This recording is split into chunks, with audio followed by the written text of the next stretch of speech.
할렐루야. 한 주간 잘 지내셨습니까?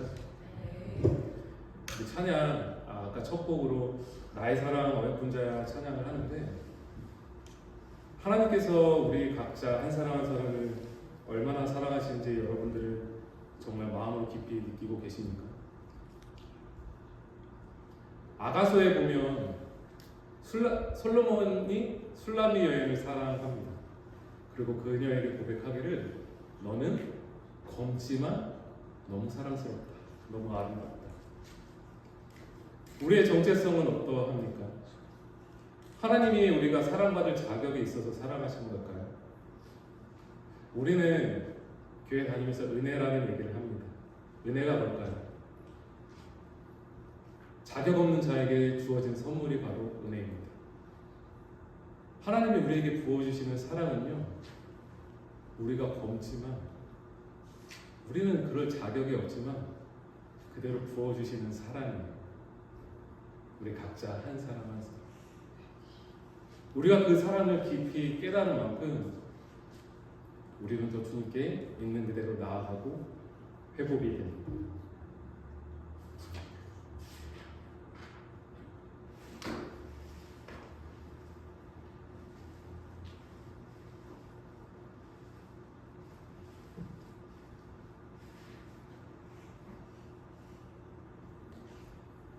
예전 한때 텔레비전에서 어떤 문제를 해결하는 것들을 보여주는 프로그램들이 유행했던 시절이 있었습니다. 근데 그 시절에 제가 기억하기로 강영우 그 애견 전문가가 있었어요. 그는 문제가 있는 애견을 텔레비전에 나와서 그의 행동을 고쳐주는 그런 것들을 보여주기로 했습니다. 근데 그 강영우 그 전문가가 그 문제 있는 강아지를 해결하는 방법이 제 기억으로 두 가지였던 걸로 기억을 해요. 첫 번째는 철저히 이 잘못된 행동을 무시합니다.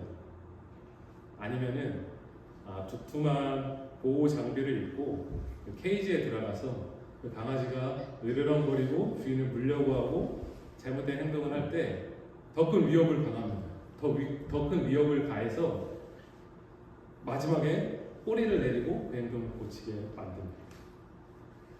반면에 오은영 전문가라는 분이 계셨습니다. 저는 그 텔레비전 프로그램을 본 적은 없었어요. 그때 이분께서는 어떤 문제가 있는 아이가 부모의 말을 듣지 않고 반항하고 심지어는 욕설을 하고 어떤 것들을 집어 던지고 할 때 철저히, 저는 그냥 기사로만 봐서 정확한지는 모르겠습니다. 철저히 그 아이의 눈높이에 맞춰서 공감해주고 위로해주고 그래 너 힘들었겠구나 기다려주고 참고 이런 방식을 선택을 했다고 해요. 그런데 이런 것들의 공감과 위로가 요즘 시대 코드와 맞았는지 이분께서 굉장한 인기를 누리셨고, 또 이분의 홈페이지에 가면은 1시간의 상담이 1시간의 가격이 한 60만 원, 70만 원 정도 되는데 그 예약이 1년 반이나 풀로 다 차있다고 합니다. 그만큼 이제 이분의 전문가를 만나서 어떤 문제를 해결하고 싶으신 거죠. 저는 오늘 자녀 교육이나 뭐 이런 것들을 나누려고 이 자리에 서지는 않았습니다. 성경에서는 연약함이라는 단어를 많이 쓰는데요. 성경에서 말하는 연약함은 우리가 생각하는 것보다 좀 더 포괄적으로 넓습니다. 위크니스.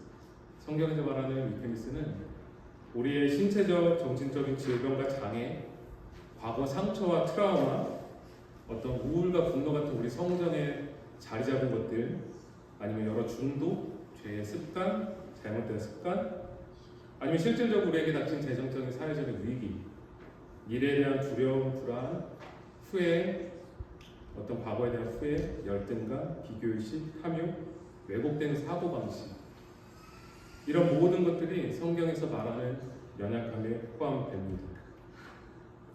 그런데 세상 사람들은 방금 전에 제가 예화로 든 것처럼 어떤 문제 방식을 해결하는 방법이 철저히 무시를 하거나 아니면 철저히 공감을 해주거나 타인에 대해서 이렇게 접근을 하라고 가르치고 있습니다. 그렇다면 자기 자신에 대한 연약함에 대해서 어떻게 다루라고 세상은 말을 하고 있을까요? 예전에 영화 제목에 이런 것들이 있었습니다. 복수는 나의 힘이라는 영화가 있었어요. 복수는 나의 힘이라는 영화는 우리 내면에 자리 잡은 어떤 문제의식이나 이런 것들을 너의 에너지로 삼으라는 말이에요. 우리 안에 자리 잡고 있는 각자 갖고 있는 열등감이나 여러 과거의 상처나 후회 이런 것들을 좋은 쪽으로 전환해라. 그래서 그걸로 세상에 너의 성취로 연결시켜서 긍정의 사고가 것이죠. 그래서 이걸 통해서 너의 토대로 에너지 삼아서 성공해야 돼요. 그러면 그런 것들이 해결될 것이다. 이렇게 세상은 가르치고 있습니다. 자, 그렇다면 성경은 어떻게 우리의 연약함에 대해서 어떻게 말하고 있으며 어떻게 다뤄야 된다고 말을 하고 있을까요? 그렇다면 연약함의 시작은 어디서 왔을까요? 우리는 이것을 에덴 동산으로 돌아가야 합니다.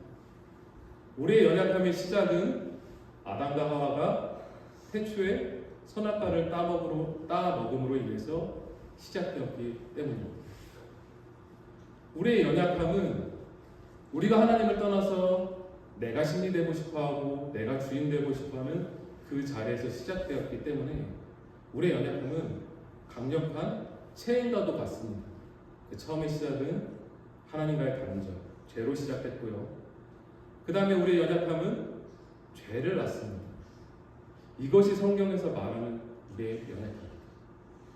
그리고 그 연약함은 결국 우리를 영원한 죽음으로 이끌 것입니다.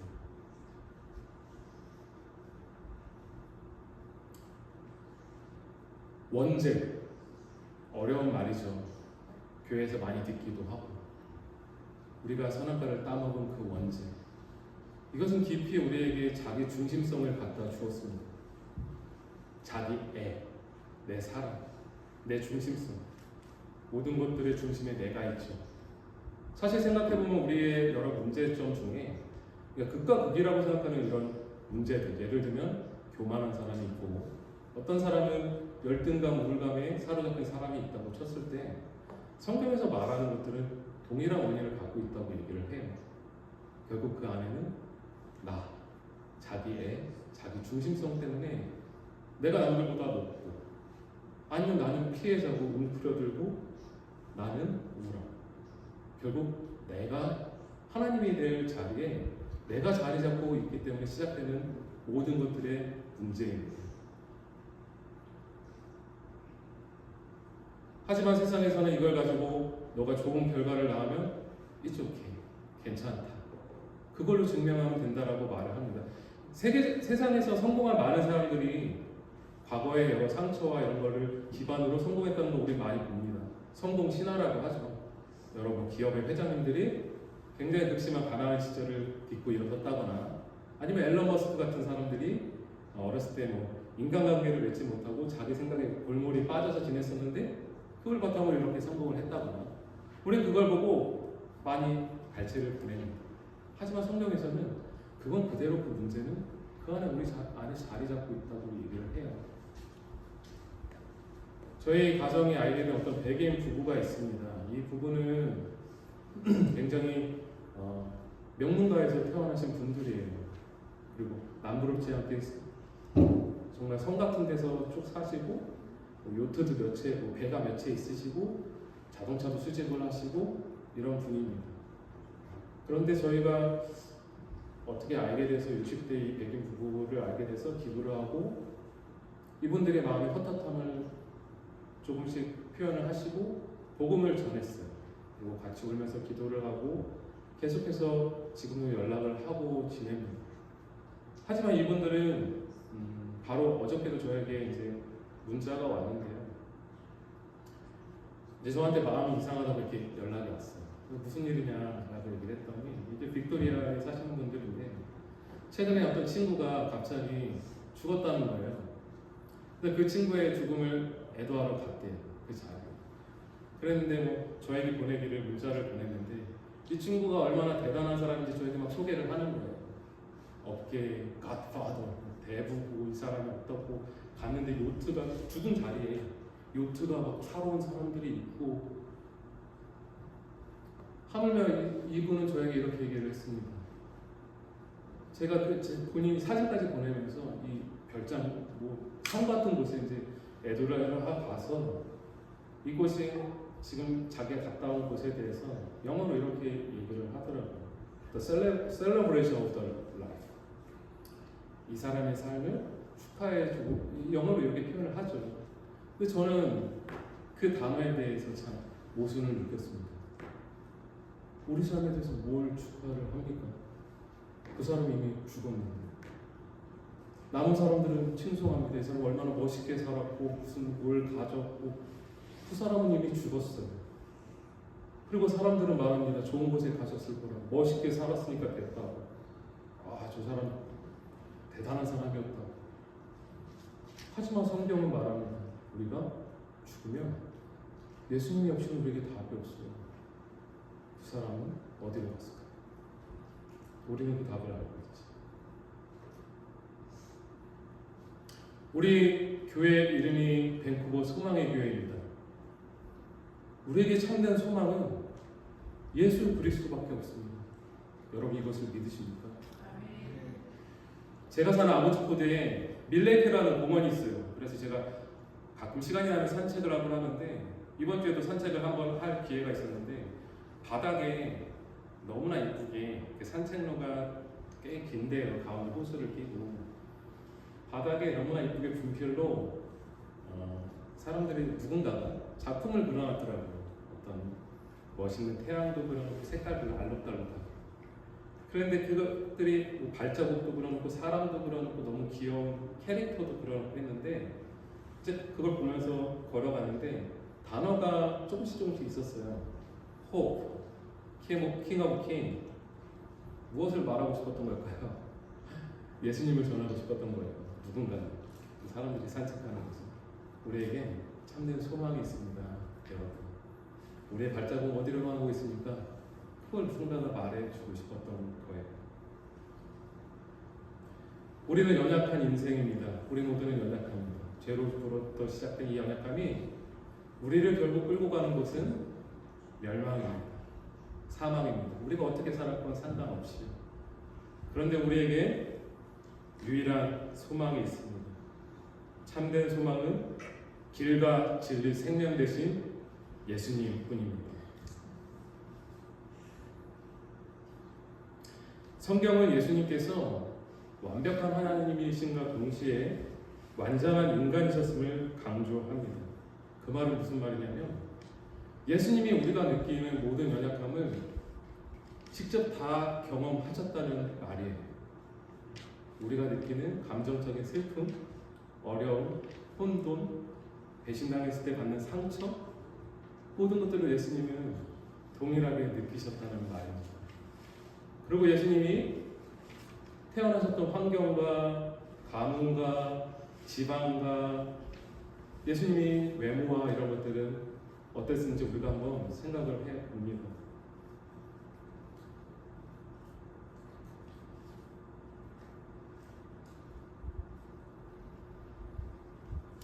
히브리서에 보면 예수님의 연약함에 대해서 이렇게 나누고 있습니다.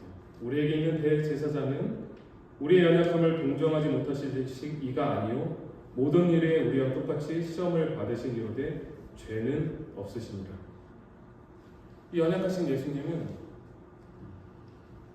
우물가의 여인을 만나러 갔을 때도 그 기록에 보면 피로해서 우물에 잠시 걸터 앉아서 쉬셨을 때 그 여인을 만났다는 기록이 나옵니다. 또 배가 제자들과 가다가 풍랑에 만났을 때 제자들이 죽게 돼서 예수님을 찾았을 때 예수님은 배 아래 주무시고 계셨어요. 근데 제가 어떤 주석서를 봤을 때 이거에 대해서 어떤 신학자가 이렇게 해석을 하더라고요. 예수님께서는 이 갈릴리 바닷가, 사실은 바다는 아니죠. 그곳을 지나갈 때 그 풍랑조차 견딜 수 없을 정도의 체력을 갖고 계셨던 분이다. 이렇게 나누기도 하더라고요. 한 번은 우리 아이들과 연말에 예수님 영화를 한번 보여주려고 유튜브를 찾아서 검색을 했습니다. 아주 오래된 영화들이 있더라고요. 예수님의 생애를 다룬. 그 중에 한 영화를 틀었는데 저는 그 눈을 뗄 수가 없었습니다. 장면이랑 틀도. 왜냐하면 예수님께서 등장하셨는데 우리가 보통 생각하는 예수님은 굉장히 약간은 한 180 이상의 장신에 굉장히 아름다운 푸른 눈을 가지시고, 그리고 주변에 위풍당당한 베드로와 이런 제자들이 있고, 목소리도 아주 근엄하시고, 막 사람을 다 심중을 깨트려 볼 듯한 그런 아름다운 눈을 가지신 예수님이 영화에서 봤던 예수님이었어요. 근데 제가 그 영화를 애들을 틀어주려고 봤을 때 눈을 뗄 수 없었던 거는, 그 영화는 오래된 그 영화에서 나온 예수님의 모습이 너무나 초라했어. 너무나 왜소하고 꾀죄죄하고요. 심지어 그 배우의 목소리가요, 새소리죠. 얼마나 근데 저는 그 장면을 눈을 뗄 수가 없었어요. 그리고 그 주변에 같이 있던 그 제자들의 모습이요, 평상시에 영화를 통해 봤던 그런 마지막 만찬에서 있었던 그런 모습이 아니었어요. 오합지졸, 어디 거렁뱅이들. 그리고 그 중에 여자들도 무리도 있었는데요, 그 영화에서 그 여자는요, 그냥 봐도 그 직업을 알 수 있을 것 같은 화장을 하고 너무나 옷차림도 그냥 어떤 인생을 살았을지 알 것 같은 그런 옷차림을 입은 사람들이 그 초라한 예수님과 주변에 있는, 저는 그 장면을 보면서 성경에서 말하고 표현하고 있는 예수님, 너무나 연약하신 분, 그리고 연약하시기 때문에 우리의 연약함을 너무나 잘 알고 계시고, 그리고 연약한 사람들을 위해 오시는 예수님, 병자들을 위해 오시고, 배신당하고 인생 꼬인 사람들, 여기 밴쿠버에 보면 마약한 사람들도 많고, 내 인생 꼬였다 이렇게 생각하는 사람, 어쩌면 여러분들도 마음속에 그런 생각을 하실지 모르겠습니다. 왜 예수님이 우리의 소망이 되십니까? 예수님은 다 아시는 거예요. 우리의 연약함. 너는 안 되겠다. 내가 다 되는데, 너는 안 되겠어. 그런 예수님이 아니신 거예요. 그렇기 때문에 우리는 우리 예수님께 있는 그 모습 그대로 나아갈 수 있는 것입니다. 히브리서에 보면 예수님은 연약에 휩싸였다고 말씀을 하시죠. 근데 죄는 없으셨어요. 그 모습 그대로 채찍에 맞으시고 고통받으시고 고난받으시고, 우리가 줘야 되는 모든 것들을 예수님이 짊어지셨습니다.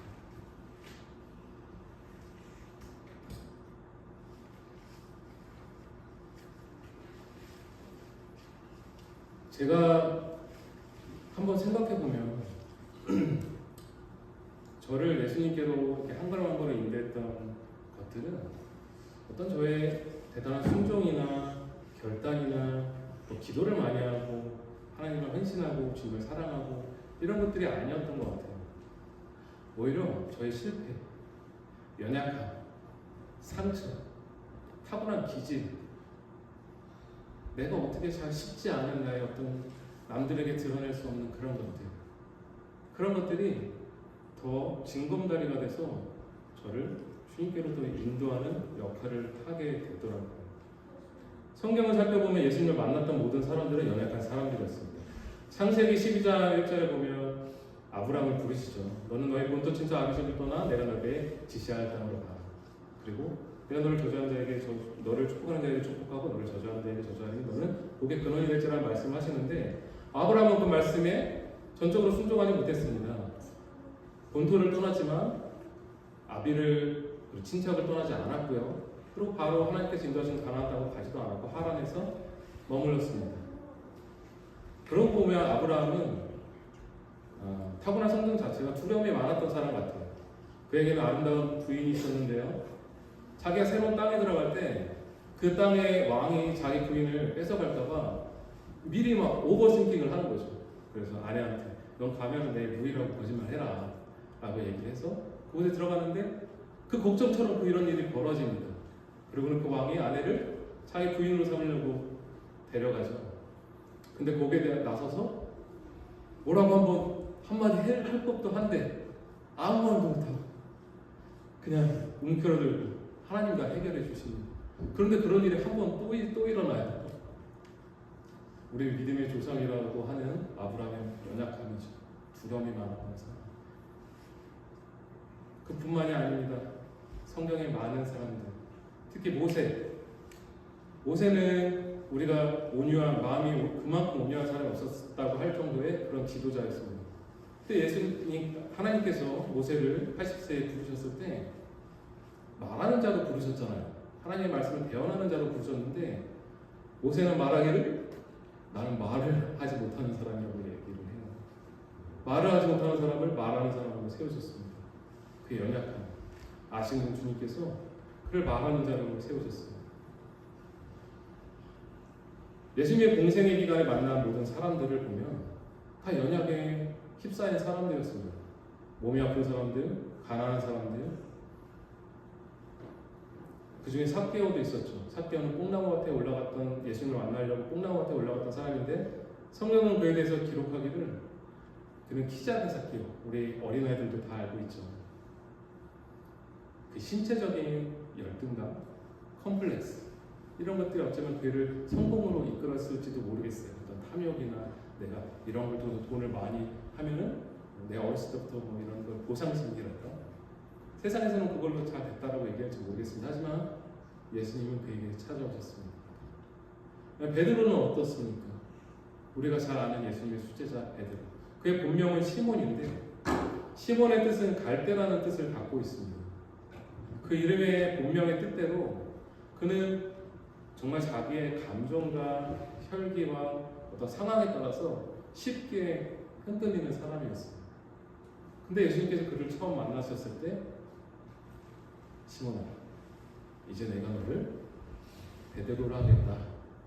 여러분, 갈대가 반석으로 변하는 게 가능하다고 생각하십니까? 물이 포도주로 변하는 게 가능할까요? 예수님을 만나면요, 예수님께서 그 존재를 변화시켜 주십니다. 갈대를 반석으로 하고 너는 반석이야. 이제 나를 만났지? 너는 반석이야. 라고 변화시켜 주시는 것이에요. 그런데 재밌는 것은 이런 베드로가 예수님 앞에서 계속해서 쓰러질 때가 있잖아요. 실수를 하고 넘어지고 말이 먼저 나오고 행동 나왔을 때 그때는 예수님께서 다시 시몬아, 다시 시몬이라고 부르세요. 너 다시 갈대의 자리로 갔구나. 너는 반석이야. 잊지 마. 너는 반석으로 내가 부른 거야. 그 자리에서 일어나라. 다시 한번 자각시켜 주시는 거죠. 정체성에 대해서.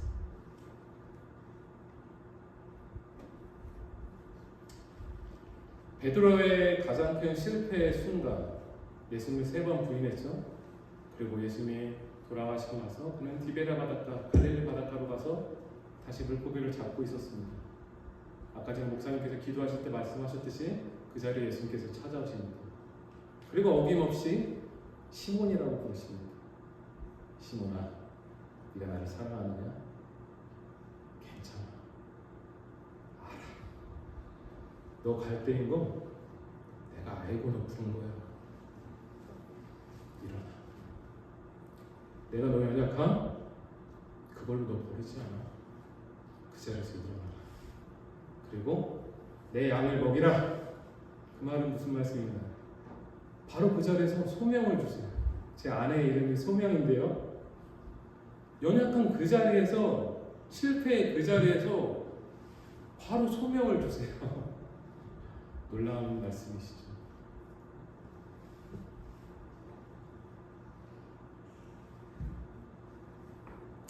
제가 오늘 본문 말씀을 달란트의 비유를, 여러분 다 아실 거예요. 달란트의 비유를 들었는데 우리 아이들도 달란트 시장을 좋아합니다. 교회에서 저도 어렸을 때 좋아했어요. 달란트 시장하면 많은 것들을 이렇게 모아서 사고 막 그런 재미가 있잖아요. 그리고 세상에서도 달란트란 말은 교회 안 다니는 사람도 다 알고 있습니다. 탤런트, 내가 잘하는 재능, 은사, 이런 것들을 생각을 하죠. 근데 제가 이 말씀을 이렇게 묵상을 하다가 우리가 가진 어떤 하나님께 주신 좋은 것들 그런 것들도 있지만 내가 하나님께 내놓을 수 있는 건 연약함밖에 없더라고요. 내가 하나님께 내놓을 수 있는 게 실패, 내가 하나님의 구원에 보탤 수 있는 건 내 죄, 내가 뭘 좀 잘한다고 내가 하나님 앞에서 뽐내고 뭘 하나님 영광을 올리겠다 높이겠다고 하지만 제가 할 수 있는 건 그런 것밖에 없더라고요.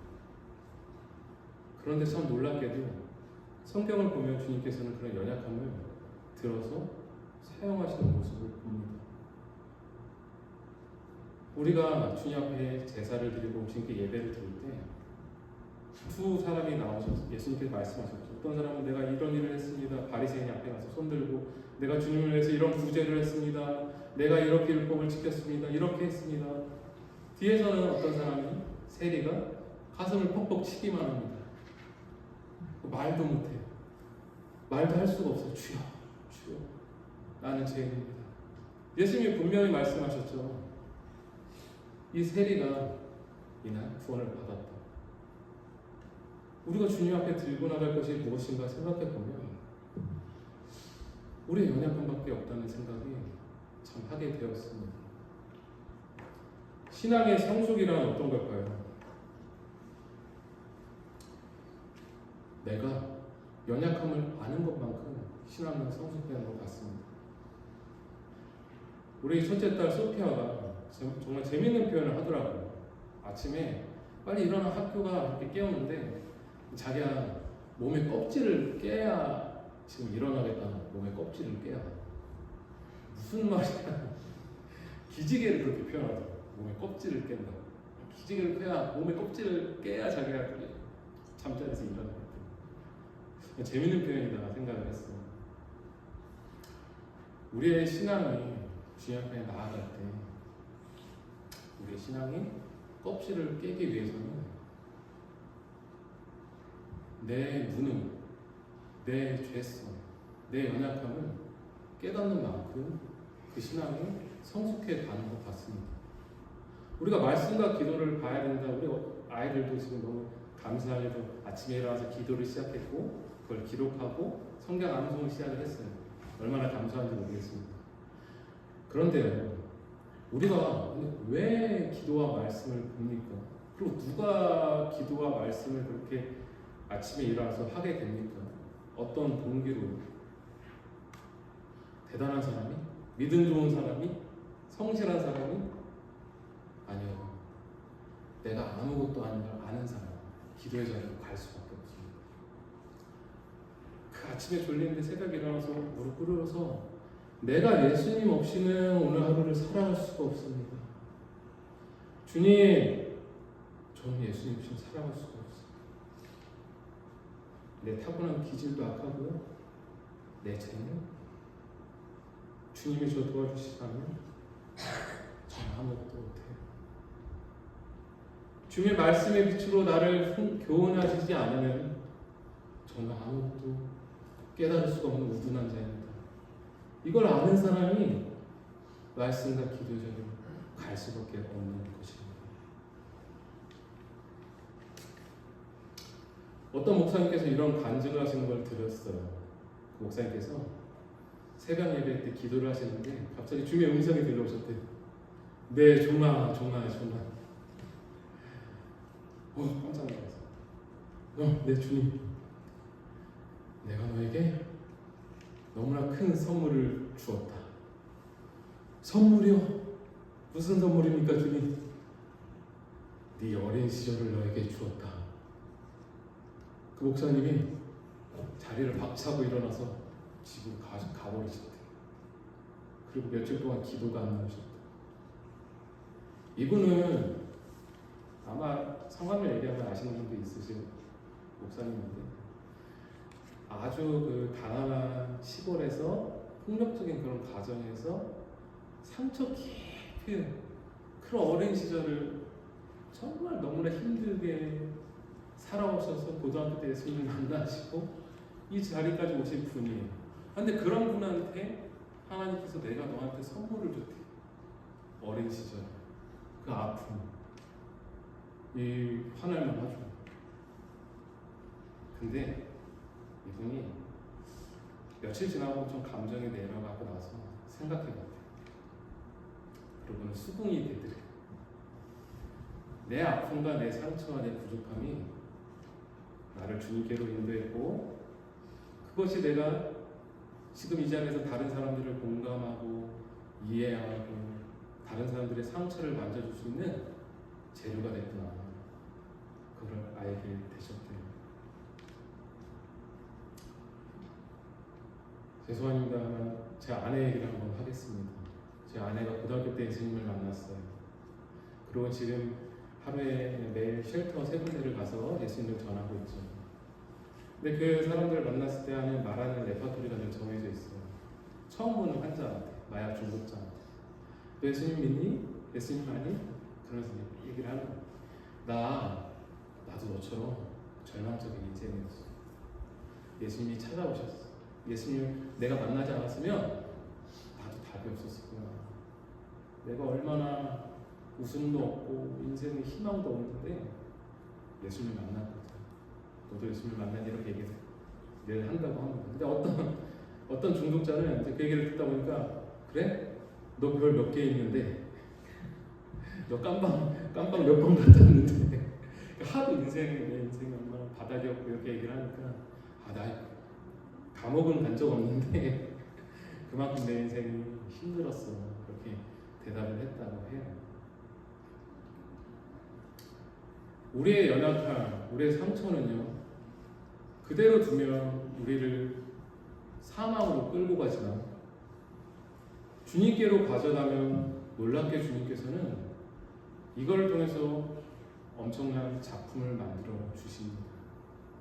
상처 입은 치유자라는 말처럼 우리는 그만큼 넓은 그릇으로 만들어 주시고 다른 사람들을 치유하는 것으로 불러 주시기도 합니다.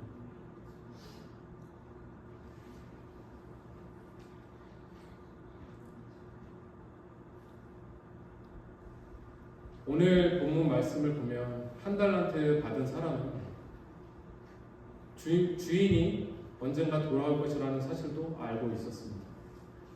그리고 그 주인을 만났을 때 그렇게 얘기합니다.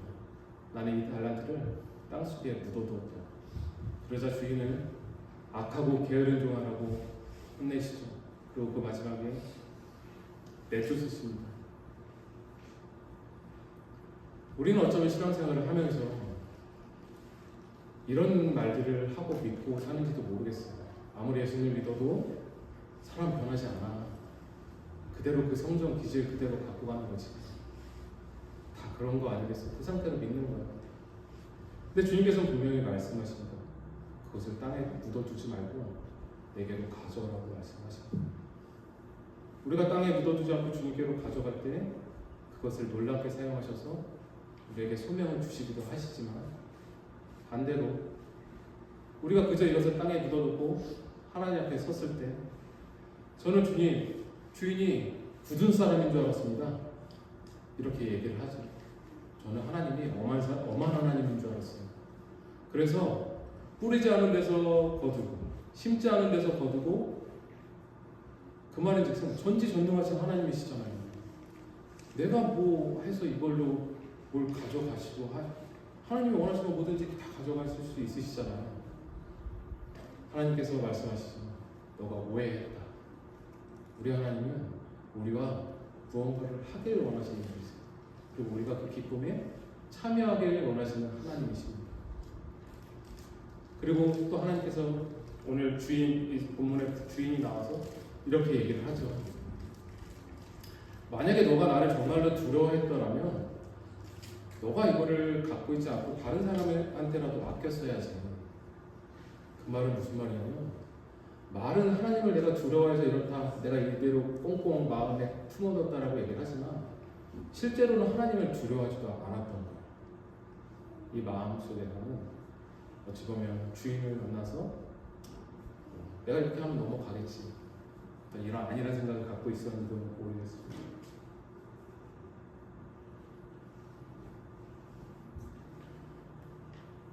로마서 8장에 보면 우리 많이 암송하는 말씀이죠. 그리스도 예수 안에 있는 자에게는 결코 정죄함이 없나니 이는 그리스도 예수 안에 있는 생명의 성령의 법 죄와 사망의 법에서 너를 해방하였습니다.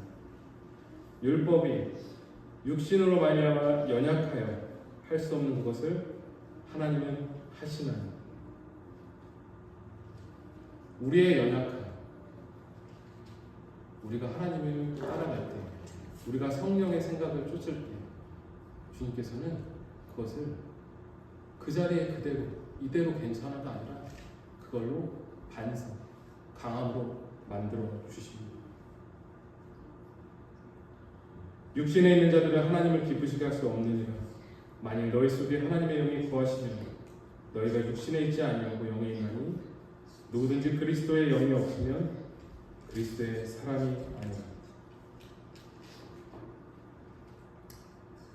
우리 안에 그리스도의 영이 있고 우리가 매일매일 그분의 길을 따라가고 있을 때 우리의 연약함은 곧 강함으로 변화시켜 주십니다.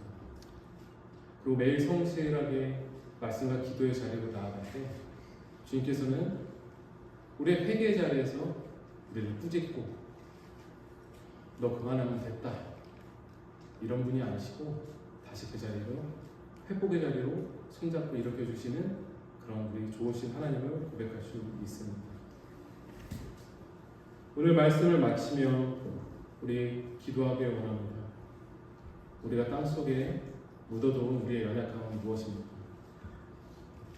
우리가 이대로 되겠지라고 자기 합리화를 하거나 우리 자신 안에 내가 이런 것 때문에 주님 앞에 더 나아가지 못해 라고 말하는 것은 혹시 무엇이 있으십니까? 주님께서는 그것을 내 앞으로 가져오라라고 말씀하십니다. 우리가 좋으신 하나님이라고 말을 하죠. 좋으신 하나님. 우리가 죄를 가져가고 상처를 가져가고 내가 해도 안 되는 나의 연약함을 가져갈 때 주님께서는 갈 때 하지만 내가 너를 반석으로 불렀어. 다시 회복의 자리를 일으켜 주시고 이 좋으신 하나님 앞으로 매일매일 나아가는 우리 소망의 교회 성도분들이 되었으면 좋겠습니다. 우리 받은 말씀을 가지고 우리 기도하는 시간을 가지시겠습니다.